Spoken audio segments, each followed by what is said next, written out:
नमस्कार, मैं हूं आपके साथ पूर्णिमा मिश्रा। हमारे खास प्रोग्राम क्या कहते हैं नरेंद्र मोदी में आज आपको सुनवाएंगे पीएम मोदी का वो ऐतिहासिक भाषण जो उन्होंने 11 मार्च 2024 को नई दिल्ली में दिया।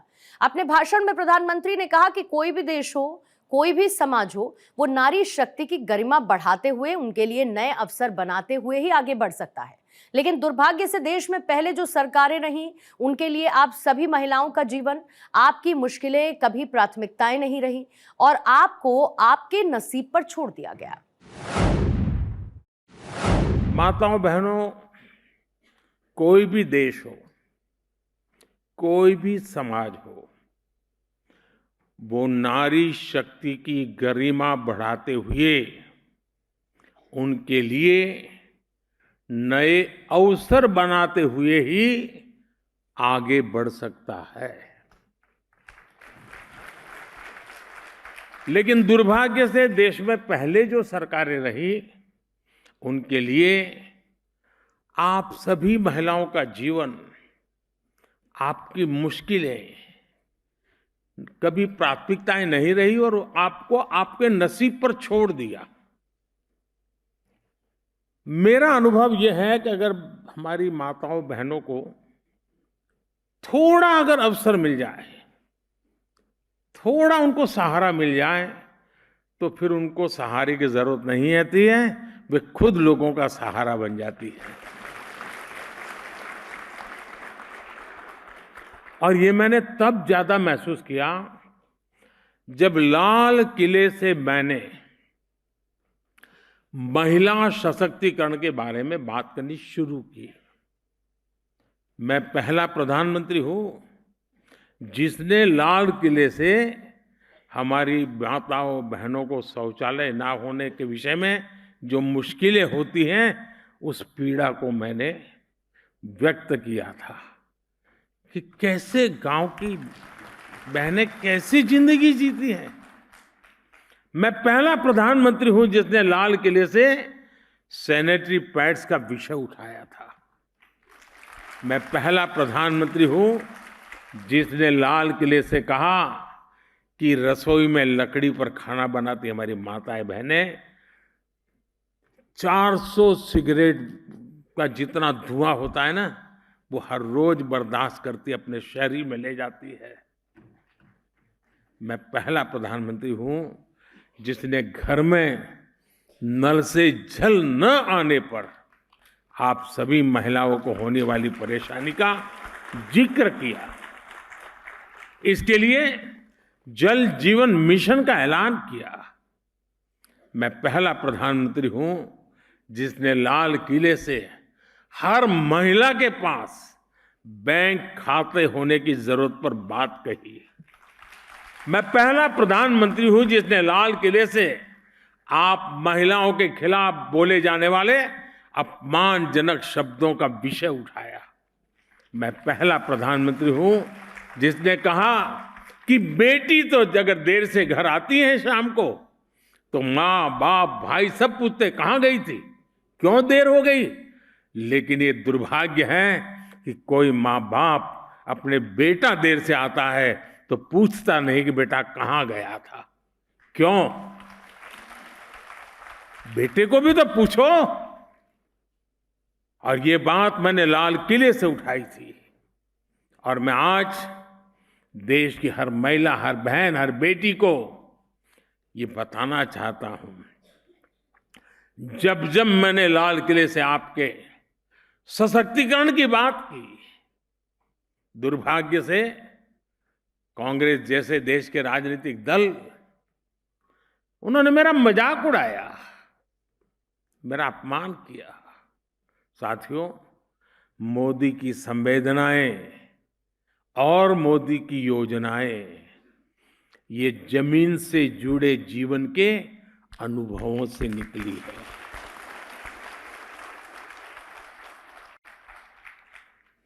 बचपन में जो अपने घर में देखा, अपने आसपास पड़ोस में देखा, फिर देश के गांव गांव में अनेक परिवारों के साथ रहकर जो अनुभव किया, वही आज मोदी की संवेदनाओं और योजनाओं में झलकता है।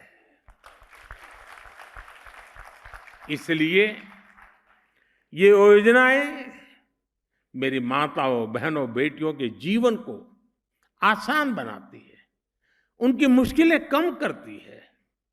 सिर्फ अपने परिवार के लिए सोचने वाले परिवारवादी नेताओं को ये बात कतई समझ नहीं आ सकती है।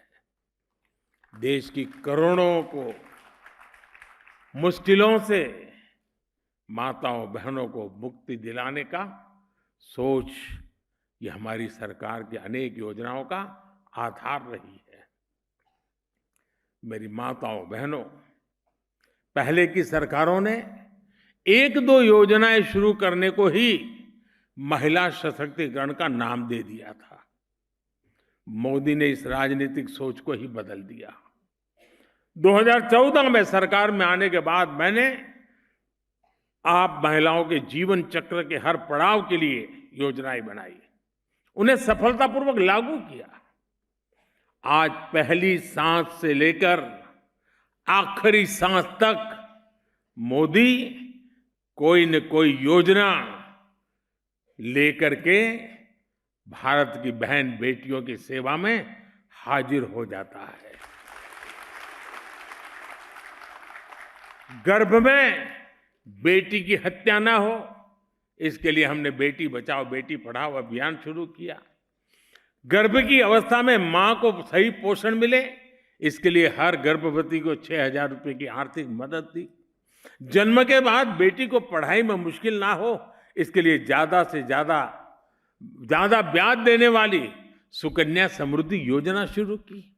बड़ी होकर बेटी काम करना चाहे तो आज उसके पास मुद्रा योजना का इतना बड़ा साधन है। बेटी के करियर पर प्रभाव ना पड़े, इसके लिए हमने प्रेगनेंसी लीव को भी बढ़ाकर 26 हफ्ते कर दिया।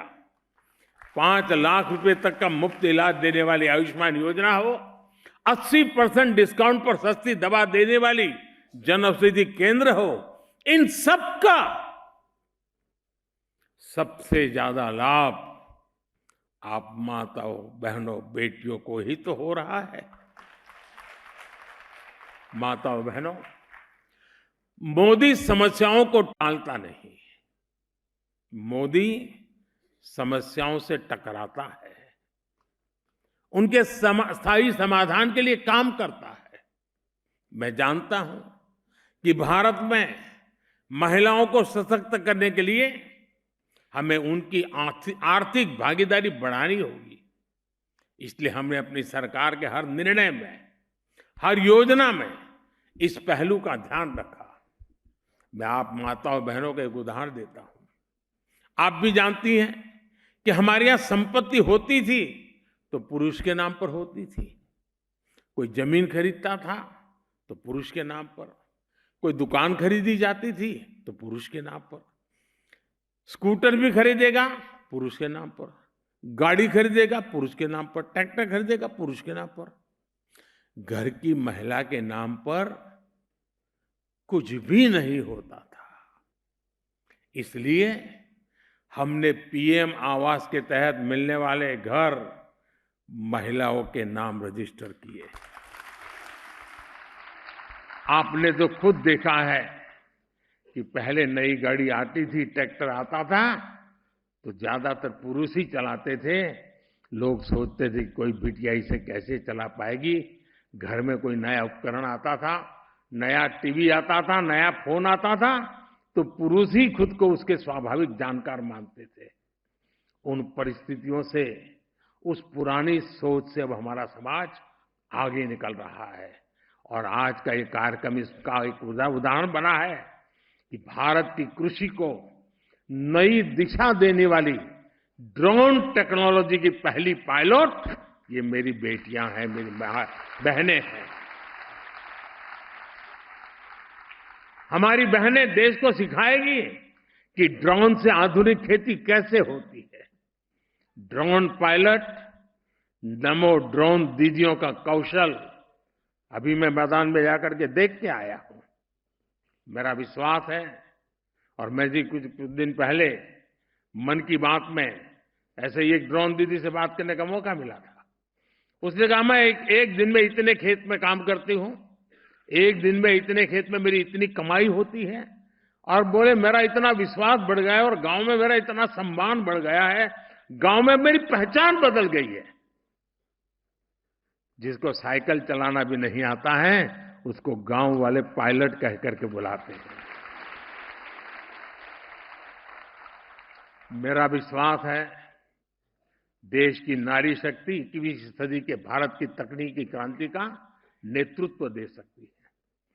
आज हम स्पेस सेक्टर में देखते हैं, आईटी सेक्टर में देखते हैं, विज्ञान के क्षेत्र में देखते हैं कैसे भारत की महिलाएं अपना परचम लहरा रही है। और भारत तो महिला कमर्शियल पायलट के मामले में दुनिया का नंबर 1 देश है। हवाई जहाज उड़ाने वाली बेटियों की संख्या हमारी सबसे ज्यादा है।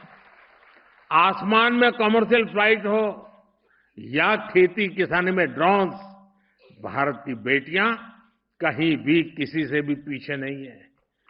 और इस बार तो 26 जनवरी आपने देखा होगा टीवी पे, 26 जनवरी के कार्यक्रम में कर्तव्य पथ पर सारा हिंदुस्तान देख रहा था।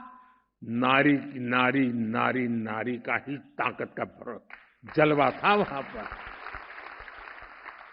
साथियों, आने वाले सालों में देश में ड्रोन टेक्नोलॉजी का बहुत विस्तार होने वाला है। छोटी छोटी मात्रा में दूध, सब्जी और दूसरे उत्पाद अगर नजदीक के मार्केट तक पहुंचाना है तो ड्रोन एक सशक्त माध्यम बनने वाला है। दवाई की डिलीवरी हो, मेडिकल टेस्ट के सैंपल की डिलीवरी हो, इसमें भी ड्रोन बहुत बड़ी भूमिका निभाते हैं। यानी नमो ड्रोन दीदी योजना से जो बहनें ड्रोन पायलट बन रही हैं उनके लिए भविष्य में अनगिनत संभावनाओं के द्वार खुलने जा रहे हैं। माताओं बहनों, बीते 10 वर्षों में जिस तरह भारत में महिला स्वयं सहायता समूहों का विस्तार हुआ है वो अपने आप में एक अध्ययन का विषय है। इन महिला स्वयं सहायता समूहों ने भारत में नारी सशक्तिकरण का नया इतिहास रच दिया है। आज का इस कार्यक्रम से मैं स्वयं सहायता समूह की हर बहनों को उनका मैं गौरवगान करता हूं, उनको शुभकामनाएं देता हूं। उनकी मेहनत ने महिला स्वयं सहायता समूहों को राष्ट्र निर्माण का प्रमुख समूह बना दिया है। आज स्वयं सहायता समूहों में महिलाओं की संख्या 10 करोड़ को पार कर गई है। बीते 10 वर्षों में हमारी सरकार ने सेल्फ हेल्प ग्रुप का विस्तार ही नहीं किया बल्कि 98% समूहों के बैंक अकाउंट भी खुलवाए हैं। यानी करीब करीब 100% हमारी सरकार ने समूहों को मिलने वाली मदद भी 20 लाख रुपए तक बढ़ा दी है। अभी तक 8 लाख करोड़ से, अब आंकड़ा छोटा नहीं है, आप लोगों के हाथ में 8 लाख करोड़ रुपयों से भी अधिक की मदद बैंकों से मेरी इन बहनों के पास पहुंच चुकी है। इतना पैसा सीधा सीधा गांव में पहुंचा है, बहनों के पास पहुंचा है। और बहनों का स्वभाव होता है, सबसे बड़ा गुण होता है बचत। वो बर्बाद नहीं करती, वो बचत करती है। और जो बचत की ताकत होती है ना, वो उज्जवल भविष्य की निशानी भी होती है।